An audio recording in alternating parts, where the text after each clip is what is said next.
जय श्री सावरिया सेठ जी। नमस्कार दोस्तों, आप सभी का स्वागत है सेठों के सेठ श्री सावरिया सेठ जी के दिव्य और चमत्कारी दरबार में।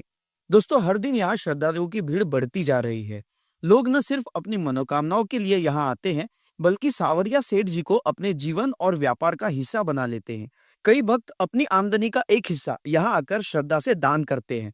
आपको जानकर आश्चर्य होगा कि हर महीने मंदिरों में करोड़ों रुपयों का चढ़ावा आता है और कहा जाता है कि जो भी भक्त सच्चे मन से सावरिया सेठ जी से प्रार्थना करता है, उसकी हर इच्छा पूरी होती है। तो दोस्तों, आज की इस वीडियो में मैं आपको लेकर चल रहा हूँ राजस्थान के गौरव चित्तौड़गढ़ जिले के मडपिया गांव, जहां पर स्थित है यह पवित्र धाम श्री सावरिया सेठ जी मंदिर।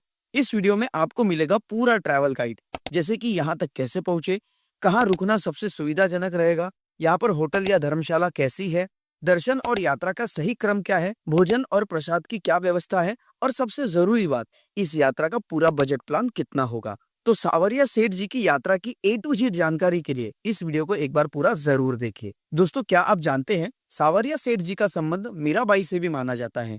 जी हाँ, वही गिरधर गोपाल जिनकी मीराबाई जी हर पल भक्ति और प्रेम से पूजा करती थी, वही स्वरूप आज सावरिया सेठ जी के नाम से जग प्रसिद्ध है। कहानी कुछ यूं है, जब मुगल काल में मंदिरों पर हमले हो रहे थे और मूर्तियों को तोड़ा जा रहा था, तब संत दयाराम जी ने मेवाड़ क्षेत्र की कई मूर्तियों को सुरक्षित रखने के लिए एक बरगद के पेड़ के नीचे भूमिगत कर दिया। समय बीतता गया, संत दयाराम जी तो परलोक सिधार गए, लेकिन कई साल बाद सन 1840 में मंडपिया गांव के एक सच्चे भक्त भोलाराम गुर्जर को स्वप्न में एक अद्भुत दर्शन हुआ। उन्होंने बताया कि बागुड़ गांव के छापर में एक वट वृक्ष के नीचे 3 पवित्र मूर्तियां दबी हुई है। अगली सुबह जब खुदाई कराई गई तो सचमुच वही 3 मूर्तियां भूमि से प्रकट हुई। इन मूर्तियों को बड़े श्रद्धा भाव से स्थापित किया गया और 3 मंदिरों की स्थापना हुई। पहला मंदिर भाटसोड़ा में, जिसे आज प्राचीन सावरिया सेठ मंदिर कहा जाता है। दूसरा मंदिर वही बागुड़ गांव में, जहां मूर्तियां प्रकट हुई थी, जिसे आज सावरिया सेठ प्रकट स्थल मंदिर कहा जाता है। और तीसरा मंदिर मंडपिया गांव में स्थित है, जो आज श्री सावरिया सेठ जी का मुख्य मंदिर के रूप में पूजनीय है। और आज इन्हीं तीनों मंदिरों से जुड़ी है लाखों भक्त की आस्था और अनगिनत चमत्कारों की कहानियां। तो दोस्तों, अब वक्त है जानने का कि आप सावरिया सेठ जी के इस पवित्र धाम तक कैसे पहुंच सकते हैं। दोस्तों, सावरिया सेठ जी का सबसे नजदीकी और सुविधाजनक रेलवे स्टेशन चित्तौड़गढ़ जंक्शन है, जो मंदिर से लगभग 44 किलोमीटर की दूरी पर स्थित है। स्टेशन से बाहर निकलते ही आपको बसें, ऑटो और टैक्सियां आसानी से मिल जाएगी। अगर आप बस से जाना चाहते हैं तो किराया करीब 60 से 80 रुपए तक होगा। वही टैक्सी से राउंड ट्रिप करने पर 500 से 3000 रुपए तक का खर्च आ सकता है। यह खर्च आपकी गाड़ी का प्रकार और समय पर निर्भर करता है। इसके अलावा राजस्थान और आसपास के अन्य राज्यों से भी चित्तौड़गढ़ के लिए बस सर्विस आसानी से उपलब्ध है। अगर आप फ्लाइट से आना चाहते हैं तो सबसे नजदीकी एयरपोर्ट है उदयपुर का महाराणा प्रताप एयरपोर्ट, जो यहाँ से लगभग 65 किलोमीटर की दूरी पर स्थित है। उदयपुर से आप बस या टैक्सी लेकर आराम से मंदिर तक पहुंच सकते हैं। कई श्रद्धालु अपनी पर्सनल कार से भी यात्रा करते हैं। और अच्छी बात यह है कि मंदिर परिसर के पास फ्री पार्किंग एरिया भी उपलब्ध है, जहां आप निश्चित होकर वाहन खड़ा कर सकते हैं। तो चलिए अब बात करते हैं यहाँ पर होटल्स में रुकने की व्यवस्था कैसी है। दोस्तों, मंदिर का जो भव्य द्वार है, वहीं तक आपको बसें या टैक्सी ड्रॉप करती है। यहीं से लगभग 200 से 300 मीटर की दूरी में कई सारे होटल, गेस्ट हाउस और धर्मशाला स्थित है, जहां आप आराम से ठहर सकते हैं।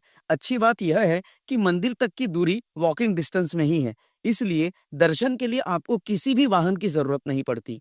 मंदिर परिसर के पास ही एक बड़ा पार्किंग एरिया भी है और उसी इलाके में कई सारे होटल और धर्मशालाएं भी बने हुए हैं। मंदिर मार्ग पर ही स्थित यशोदा भवन यात्रियों में काफी लोकप्रिय है। यहाँ के कमरे मात्र 100 रुपए प्रति रूम के हिसाब से शुरू हो जाते हैं। इसके अलावा साधारण धर्मशाला लगभग 500 तक में उपलब्ध है, जबकि सामान्य होटल का किराया 600 से 1000 रुपए तक रहता है। ध्यान रखिए, वीकेंड या विशेष त्योहारों के दिन इनके रेट दुगने या 3 गुने तक हो जाते हैं। ज्यादातर श्रद्धालु यहाँ सुबह दर्शन करके शाम तक वापस लौट जाते हैं। इसलिए अगर आप केवल स्नान या फ्रेश होकर दर्शन करना चाहते हैं तो किसी भी होटल में 100 से 500 रुपए प्रति व्यक्ति देकर 1 से 1.5 घंटे के लिए रूम ले सकते हैं, ताकि आप आराम से फ्रेश होकर दर्शन कर सके। तो दोस्तों, अब चलिए जानते हैं सावरिया सेठ जी के दर्शन का सही तरीका क्या है। दोस्तों, मंदिर परिसर में एक भव्य कॉरिडोर तैयार किया जा रहा है, जो आने वाले समय में यहाँ की शोभा को और बढ़ाएगा। कॉरिडोर के आसपास ही सुंदर मार्केट एरिया भी बना हुआ है, जहाँ से गुजरते हुए आप सीधे मंदिर के मुख्य प्रवेश द्वार तक पहुँच सकते हैं। ध्यान रखें, मंदिर के अंदर मोबाइल फोन लेके जाने की अनुमति है, लेकिन मुख्य गर्भगृह, मुख्य मंदिर के अंदर फोटो खींचना या वीडियो बनाना सख्त मना है। यहाँ प्रसाद चढ़ाने की परंपरा नहीं है, लेकिन आप चाहे तो फूल माला लेकर प्रभु के चरणों में भक्ति भाव से अर्पित कर सकते हैं। अब समय है सावरिया सेठ जी का जयकारा लगाने का। जय श्री सावरिया सेठ जी। जैसे ही आप मंदिर में प्रवेश करते हैं, आपके सामने उभरता है एक विस्मयकारी और भव्य दृश्य। मंदिर की स्थापत्य कला यह इतनी आकर्षक है कि पहली झलक में ही मन को शांति और श्रद्धा से भर देती है। रात के समय जब पूरा परिसर रोशनी से जगमग उठता है, तो इस दिव्य मंदिर की खूबसूरती देखने लायक होती है। ऐसा लगता है मानो धरती पर स्वर्ग उतर आया हो। मंदिर के चारों ओर बने गलियारों से होते हुए आप धीरे धीरे मुख्य गर्भगृह तक पहुंचते हैं, जहां विराजमान है श्री सावरिया सेठ जी अपने अद्भुत और मनमोहक रूप में। उनके दर्शन करते ही हृदय में एक अनोखी शांति और सकारात्मक ऊर्जा का अनुभव होता है।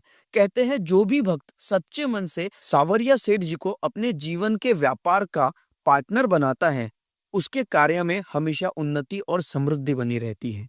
दर्शन के बाद कुछ क्षण मंदिर प्रांगण में बैठकर स्मरण और जप करें। यहाँ की पवित्र वायु और वातावरण आपको भीतर तक शांति का अनुभव कराएगा। मुख्य मंदिर के आसपास स्थित अन्य छोटे मंदिरों में भी दर्शन अवश्य करें। हर एक स्थान की अपनी अलग भक्ति और महिमा है। मंदिरों से बाहर निकलते ही आपको एक बड़ा सा प्रसाद काउंटर मिलेगा, जहां से आप लड्डू, मटरी और अन्य प्रसाद अपने परिवार और प्रियजनों के लिए ले जा सकते हैं। हर प्रसाद के रेट बोर्ड पर स्पष्ट रूप से लिखे होते हैं, जिससे खरीदारी आसान हो जाती है। तो दोस्तों, सावरिया सेठ जी के आशीर्वाद के साथ अब आगे बढ़ते हैं और जानते हैं कि यहाँ खाने पीने की कैसी व्यवस्था है। दोस्तों, सावरिया सेठ जी के धाम में श्रद्धालुओं की सुविधा का पूरा ध्यान रखा गया है। यहाँ मंदिर परिसर और आसपास के क्षेत्र में आपको कई छोटे बड़े रेस्टोरेंट और ढाबे मिल जाएंगे, जहाँ पर स्वाद के साथ साथ शुद्धता और सात्विकता का भी पूरा ध्यान रखा जाता है। अगर आप सादा और प्रसाद जैसा भोजन पसंद करते हैं, तो मंदिर के कॉरिडोर में और धर्मशाला क्षेत्र के पास ही स्थित है श्री सावरिया सेठ भोजनालय आपके लिए सबसे अच्छा विकल्प है। यहाँ मात्र 60 रुपए में भरपेट स्वादिष्ट और पौष्टिक भोजन परोसा जाता है, जिसमें सादगी और भक्ति दोनों का अद्भुत संगम देखने को मिलता है। इसलिए दोस्तों, यहाँ आने पर आपको खाने पीने की कोई चिंता करने की जरूरत नहीं है। हर कदम पर आपको स्वच्छ, सात्विक और स्वादिष्ट भोजन आसानी से मिल जाएगा। तो चलिए अब जानते हैं सावरिया सेठ जी मंदिर के आसपास और कौन-कौन से दर्शनीय स्थल है, जहां आप दर्शन और घूमने का आनंद ले सकते हैं। दोस्तों, सबसे पहले हम चल पड़ते हैं श्री सावरिया सेठ प्राकट्य मंदिर की ओर। यह मंदिर हाईवे के पास से करीब 7 किलोमीटर की दूरी पर स्थित है। आप आसानी से ऑटो या लोकल बस से सिर्फ 20 रुपए में यहाँ तक पहुँच सकते हैं। कहा जाता है कि यहीं पर श्री सावरिया सेठ जी की मूर्तियां सबसे पहले प्रकट हुई थी और आज यहाँ एक भव्य और दिव्य मंदिर स्थापित है। मंदिर के अंदर दर्शन करने पर जो शांति आपको सकारात्मक ऊर्जा महसूस होती है, वो शब्दों में बयान नहीं की जा सकती। यहाँ दर्शन करने के बाद ही आपकी यात्रा पूर्ण मानी जाती है। इसलिए अगर आप यहाँ आए हैं, तो प्रकटालय स्थल पर जरूर दर्शन करें। अब चलते हैं अगले पड़ाव की ओर, शनि महाराज मंदिर, जो यहाँ से लगभग 10 किलोमीटर की दूरी पर आली गांव में स्थित है। बस से आप मात्र 20 रुपए में यहाँ तक पहुँच सकते हैं। यह प्राचीन और चमत्कारी मंदिर शनि देव जी को अर्पित है। श्रद्धालु यहाँ तिल और तेल अर्पित करते हैं और अपनी मनोकामनाओं के लिए प्रार्थना करते हैं। स्थानीय लोगों के अनुसार यहाँ दर्शन करने से जीवन की सारी बाधाएं दूर हो जाती है। इन दोनों मंदिरों के दर्शन के बाद आप चाहे तो पास ही स्थित चित्तौड़गढ़ किला भी घूम सकते हैं, जो राजस्थान के गौरव और शौर्य का प्रतीक है। हम आने वाले अपने वीडियो में जल्द ही चित्तौड़गढ़ किले की पूरी ट्रेवल गाइड ही लेकर आएंगे। तो चलिए अब बात करते हैं कि यहाँ पर घूमने का सबसे अच्छा समय कौन सा है। दोस्तों, अक्टूबर से अप्रैल तक का समय सबसे बढ़िया माना जाता है। इस दौरान मौसम सुहावना रहता है और यात्रा में मजा दुगना हो जाता है। अगर आप भीड़ से बचना चाहते हैं, तो वीकेंड्स, त्योहारों और एकादशी के दिनों को छोड़कर आए, क्योंकि इन दिनों यहाँ दर्शन के लिए बड़ी संख्या में श्रद्धालु आते हैं।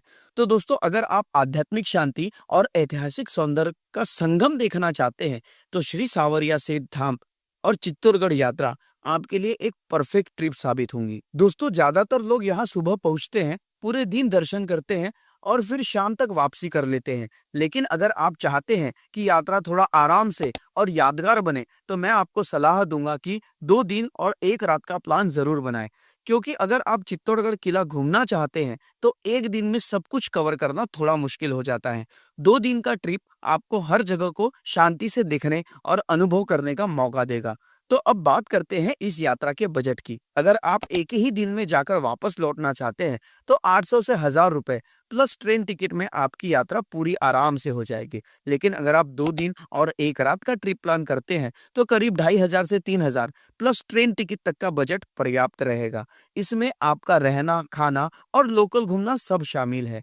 तो दोस्तों, मैंने आपको श्री सावरिया सेठ यात्रा से जुड़ी हर जरूरी जानकारी देने की पूरी कोशिश की है, ताकि जब भी आप आए आपकी यात्रा सुगम, सस्ती और यादगार बने। अगर फिर भी कोई सवाल या डाउट रह जाए तो आप नीचे कमेंट सेक्शन में जरूर पूछें। मैं तुरंत ही आपको रिप्लाई करने की पूरी कोशिश करूंगा। और हाँ दोस्तों, आप इस वीडियो को कहाँ से देख रहे हैं कमेंट में जरूर बताएं। और आपको ये वीडियो कैसा लगा यह भी लिखें। और वीडियो को लाइक और चैनल को सब्सक्राइब जरूर करें। आपकी यात्रा सफल, सुगम और मंगलमय हो। जय श्री सावरिया सेठ जी। दोस्तों, अगर आप घूमने के शौकीन हैं और आप यमुनोत्री, गंगोत्री, केदारनाथ, बद्रीनाथ, 4 धाम की यात्रा करना चाहते हैं, या फिर आप अमरनाथ की यात्रा करना चाहते हैं, या फिर आप आदि कैलाश या ओम पर्वत की यात्रा करना चाहते हैं, इसके अलावा आप शिमला मनाली घूमना चाहते हैं, या फिर दार्जिलिंग या गैंगटॉक घूमना चाहते हैं, या फिर इसके अलावा उत्तराखंड में औली, चोपता, मसूरी, नैनीताल या फिर किसी भी प्रकार के विंटर ट्रैक करना चाहते हैं, तो एडवेंचर ऑन द वे हमारी स्वयं की ही ट्रैवल एजेंसी है। आप चाहे तो इनमें से किसी भी जगह का पैकेज हमसे ले सकते हैं।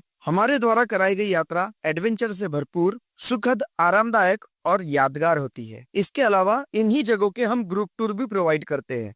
आप चाहे अकेले हो या अपने फैमिली के साथ आ रहे हो, आप हमारे ग्रुप टूर को ज्वाइन कर सकते हो। तो उम्मीद करते हैं आपको वीडियो में दी गई जानकारी जरूर पसंद आई होंगी। अगर जानकारी अच्छी लगी है तो वीडियो को लाइक और चैनल को सब्सक्राइब जरूर करें, ताकि ऐसे ही यूजफुल इंफॉर्मेशन हम हमेशा आपके लिए लेकर आते रहे। तो मिलते हैं ऐसे ही यूजफुल इंफॉर्मेशन के साथ अगली वीडियो में।